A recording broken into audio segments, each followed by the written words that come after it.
السلام علیکم، میں ہوں رضوان اشرف۔ شہباز شریف کو تو اس مقصد کے لیے لایا گیا تھا کہ شہباز شریف کو استعمال کیا جائے گا، یوز کیا جائے گا، اور شہباز شریف کے تھرو جو ہے کوئی انویسٹمنٹ آ سکے گی، اور اسٹیبلشمنٹ جو ہے وہ ایس آئی ایف سی کے اوپر مکمل کنٹرول رکھے گی، اور شہباز شریف کے تھرو پاکستان کے اندر کوئی بھی انویسٹمنٹ آتی ہے، کوئی باہر سے سرمایہ کاری آتی ہے، اس کو ایس آئی ایف سی کے کھاتے میں ڈالا جائے گا، اور ایس آئی ایف سی اس کا کریڈٹ لے گی، اور اس کا کریڈٹ اس کا مطلب ہے کہ اسٹیبلشمنٹ کو جائے گا، اور اسٹیبلشمنٹ سے مراد یہ کہ اس کا credit army chief general Asif Munir کو جائے گا۔ گیم پلان تو یہ تھا، لیکن یہ سارا کا سارا گیم پلان جو ہے وہ الٹا پڑ چکا ہے، وہ گلے پڑ چکا ہے، کیونکہ نہ شہباز شریف جب سے آیا ہے نہ ملک کے اندر مہنگائی ختم ہوئی، نہ ملک کے اندر بے روزگاری ختم ہوئی، نہ ملک کے اندر سے بدامنی ختم ہوئی، نہ ملک کے اندر امن و امان کی صورتحال ٹھیک ہوئی، نہ ملک کے اندر دہشت گردی کے واقعات رکے، بلکہ الٹا بڑھ گئے۔ نہ ملک کے اندر عدم استحکام ختم ہوا، نہ ملک کے اندر معاشی عدم استحکام ختم ہوا، نہ ملک کے اندر عدالتی بحران ختم ہوا، نہ ملک کے جو سفارتی سطح کے جو چیلنجز ہیں وہ ختم ہوئے، نہ ہی جو ملک کے اندر سرمایہ کاری ہے وہ آ سکی، بلکہ یہ جو تمام کی تمام چیزیں ہیں یہ الٹی پڑ گئی۔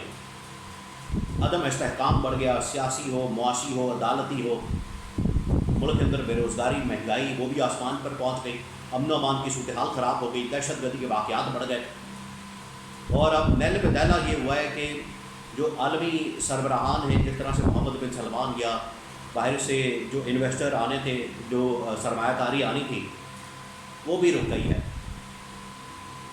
جس کی وجہ سے اسٹیبلشمنٹ اس حکومت کے اوپر شدید ترین برہم ہے اور آگ بگولا ہو گئی ہے۔ اب یہ وجوہات کیا بنی محمد بن سلمان کے دورے کے کینسل ہونے کی؟ اس کی وجہ سے فارن آفس اور حکومت کے اندر کیا سوچ پائی جاتی ہے، اور اسٹیبلشمنٹ کیا سوچ رہی ہے اس معاملے کو لے کر؟ اس بارے میں بہت اہم ترین انفارمیشن میرے پاس موجود ہے، تو آپ کے ساتھ میں شیئر کرتا ہوں۔ دیکھیں، شہباز شریف کا پلان تو یہ تھا کہ جس طرح سے محمد بن سلمان کو تیار کیا جا رہا تھا پاکستان کے دورے کے لیے، اور اس سے پہلے جو ہے کچھ ڈیلیگیشنز پہنچے سعودی عرب سے، ڈیلیگیشنز کو یہاں پر بریفنگ دی جا رہی تھی ایس آئی ایف سی پہ، اور پاکستان کے اندر سب اچھا دکھایا جا رہا تھا، لیکن ان کو اندازہ نہیں تھا کہ یہاں سے جو سعودی سفارت خانہ ہے وہ ایک ایک چیز کو رپورٹ کر کے باہر بھیج رہا ہے کہ یہاں پر کیا تماشا لگا ہوا ہے۔ تو جو یہ جعلی قسم کی پکچر دکھاتے ہیں، ان کے سامنے بریفنگ اور پریزنٹیشن دیتے ہیں، اس کے اوپر کون یقین کرے گا؟ جب آپ اس طرح کا جھوٹ بولیں گے، الٹا آپ اپنی کریڈیبلٹی کو بھی تباہ و برباد کر دیں گے، اور یہی ان لوگوں نے کیا۔ اب شہباز شریف نے کتنے چکر لگا لیے سعودی عرب کے، سارے کے سارے ناکام ہو گئے۔ ابھی جو فارن منسٹر ہیں اسحاق ڈار، وہ بھی پہنچے ہوئے چائنا کے اندر، انہوں نے بھی وہاں پر بڑی کنونس کرنے کی کوشش کی۔ بات یہ ہے کہ یہ آئی ایم ایف سے آپ کو پتہ ہے کہ ڈیل ہو رہی ہے، آئی ایم ایف کے ساتھ معاملات چل رہے ہیں۔ حکومت کی یہ اسٹریٹجی تھی کہ ایک دفعہ ہم آئی ایم ایف کے ساتھ ڈیل کر لیں، بات چیت کر لیں، اور پیرالل جو ہے ہم سعودی عرب، چائنا، یو اے ای اور کچھ ملکوں سے اپنے جو انویسٹمنٹ کے حوالے سے ہے کچھ ایگریمنٹس کر لیں، تاکہ ہم آئی ایم ایف کے ساتھ جو ڈیل ہے وہ اچھی کر سکیں۔ پلان ان کا یہ تھا، اسٹریٹجی یہ تھی، لیکن وہ کون سا پلان ہے جس کے اوپر عمل درآمد آج تک ہو چکا ہے؟ یا کوئی بھی پلان ان کو دیا جائے تو یہ کوئی عمل درآمد کر سکتے ہیں؟ یہ حکومت والے اتنے نہلے لوگ ہیں، اتنی نااہل حکومت ہے، تو پلان دینا وہ تو تباہ کرنے کے مترادف ہے، یہ پلان پکڑ کے اس کی تباہی اور بربادی پھیر دیں گے۔ پلان ان کا یہ تھا۔ اس کے بعد اب نہ محمد بن سلمان پاکستان آ رہے ہیں، نہ چائنا یہ ابھی گئے ہیں، ان کے بھی شدید ترین تحفظات ہیں، انہوں نے بھی اپنے تحفظات ظاہر کیے ہیں اس حکومت کے اوپر۔ تو اب شہباز شریف جو بند گلی کے اندر جا کے پھنس گئے ہیں، نہ ملک کے اندر بے روزگاری ختم ہوئی ہے، نہ مہنگائی ختم ہوئی ہے، نہ ملک کے اندر امن و امان کی صورتحال بہتر ہوئی ہے، اور نہ ہی پاکستان کے اندر جو سیاسی معاشی عدم استحکام ہے وہ ختم ہوا ہے، الٹا معاملات پھنس گئے ہیں۔ اب شہباز شریف کے پاس آپشن کوئی نہیں بچا۔ بہتر یہی ہے کہ شہباز شریف سوچ رہے ہیں کہ خود ہی استعفیٰ دے کے گھر چلے جائیں، بجائے اس کے کہ ان کو زبردستی نکال دیا جائے۔ اب حالات یہ بن گئے، میں آپ کو خبر دے رہا ہوں، حالات یہ بن گئے ہیں کہ شہباز شریف یا تو خود گھر چلے جائیں یا پھر ان کو نکال دیا جائے۔ اب یہ صورتحال بن چکی ہے، تو دونوں میں سے ایک سچویشن ہونی ہے۔ अगले आने वाले दिनों में आपको पता चल जाएगा, अगले आने वाले दिनों में ये चीज़ सामने आ जानी है, क्योंकि ये बड़ी बड़ी बढ़ के मारना, बड़े बड़े दावे करना, बड़े बड़े वादे करना, बड़ी बड़ी बातें करना, ये इनको बड़ी आती है। शहबाज शरीफ को ख़ास तौर पर शबाना रोज़ और फलाना रोज़ और ऊंचे ऊंचे पहाड़ और चट्टाने और पता नहीं कौन कौन सी मसाले देनी आती है शहबाज शरीफ को। ये जो इसने अभी इंटरव्यू दिया अरब न्यूज़ चैनल को, उसके अंदर जिस तरीके से शहबाज शरीफ ने तबाही और बर्बादी फेर दी है, उससे तो इसकी काबिलियत का, उसके ऊपर भी आप अंदाज़ा करें कि किस किस्म की काबिलियत इसके पास है। उसके ऊपर शदीद तरीन सवाल हैं, उसकी काबिलियत के ऊपर शक है कि इस किस्म का आदमी जो है वो कोई सूबा चला सकता है या मुल्क चला सकता है, जिसको यही नहीं पता कि आपने प्रेजेंट क्या करना है एक इन्वेस्टर के सामने, क्योंकि इनका ये पोटेंशियल इन्वेस्टर है मोहम्मद बिन सलमान। तो अगर आपने मोहम्मद बिन सलमान की इन्वेस्टमेंट या सऊदी इन्वेस्टर्स की इन्वेस्टमेंट पाकिस्तान के अंदर करवानी है, तो आप किस किस्म का पोटेंशियल या उनके सामने प्रेजेंटेशन या ब्रीफिंग रखेंगे? आप उनको ये बताएंगे कि यहाँ पर करप्शन बहुत है, यहाँ पर लुटमारा बहुत है, यहाँ पर बिजली चोरी होती है, यहाँ पर गैस चोरी होती है, यहाँ पर इदारों के अंदर तबाही और बर्बादी फेरी हुई है, आप ये बताएंगे? ये इनकी अकल का लेवल है। इससे आप अंदाज़ा कर सकते हैं कि ये कितने पानी में है, इनके पास कितनी काबिलियत और कितनी अहलियत मौजूद है।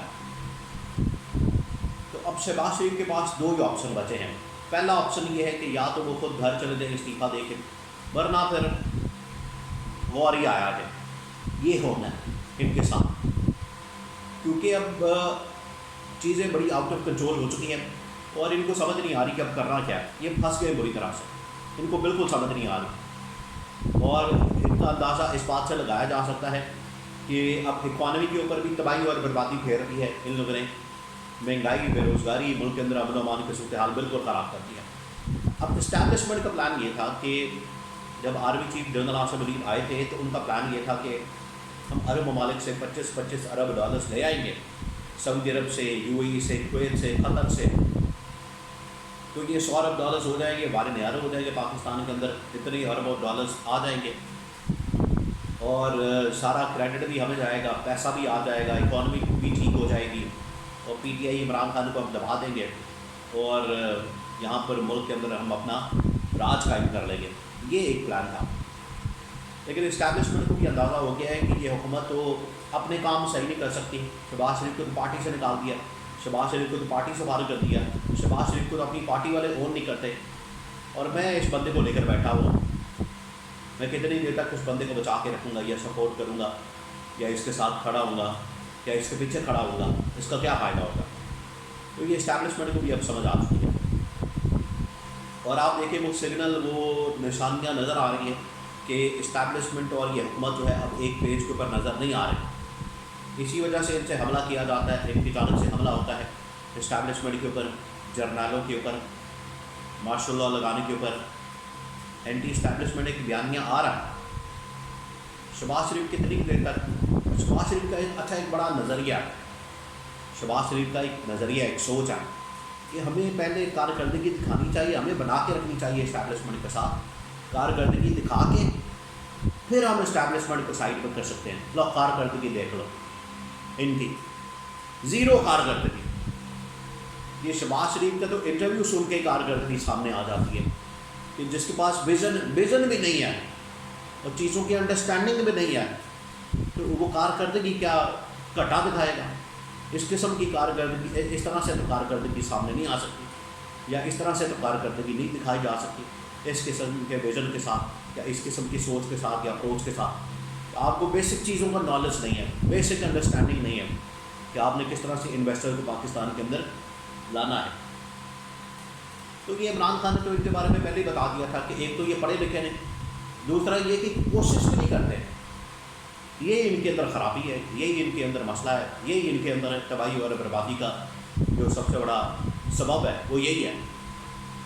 तो अब इस्टेब्लिशमेंट और शहबाज शरीफ जो है एक पेज पर नहीं रहे। मोहम्मद बिन सलमान का जो दौरा कैंसिल होना है उससे इस हुकूमत को, फॉरेन ऑफिस को, जो फॉरेन मिनिस्टर साथदार को बहुत बड़ा झटका लगा और ये इनकी नाकामी का मुंह बोलता सबूत है